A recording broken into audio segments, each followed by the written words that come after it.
हाय, कालपासून मालवणमध्ये आंगणेवाडीची जत्रा सुरू झाली आहे. मी आत्तापर्यंत फक्त ही जत्रेबद्दल ऐकलं होतं आणि आज पहिल्यांदा मी त्या जत्रेला गेली होती.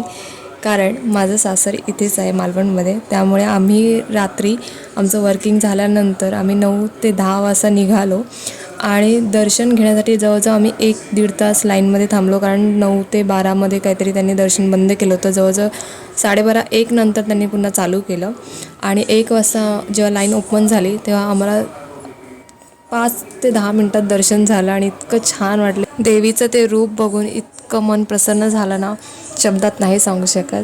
आणि खूप छान वाटलं मला. नंतर तिथे आम्ही जत्रेमध्ये फिरलो खूप आणि आकाश पाळणा, ब्रेक डान्स वगैरे होते. मी जवळजवळ खूप वर्षानंतर ब्रेक डान्समध्ये बसली आणि माझं पूर्ण कॉलेजचे डेज, शाळेचे डेज आठवले. कारण आमच्या इथे अलिबागमध्ये विठोबाची यात्रा खूप फेमस असायची. जवळजवळ 5 दिवस ती यात्रा असायची आणि त्या 5ही दिवस आम्ही यात्रेत जाऊन सगळे फ्रेंड्स आम्ही ब्रेक डान्समध्ये, आकाश पाळण्यात बसायचो. त्यामुळे मला ते सगळ्या मेमरीज पुन्हा रिकॉल झाल्या आणि मग इतकं एन्जॉय केलं.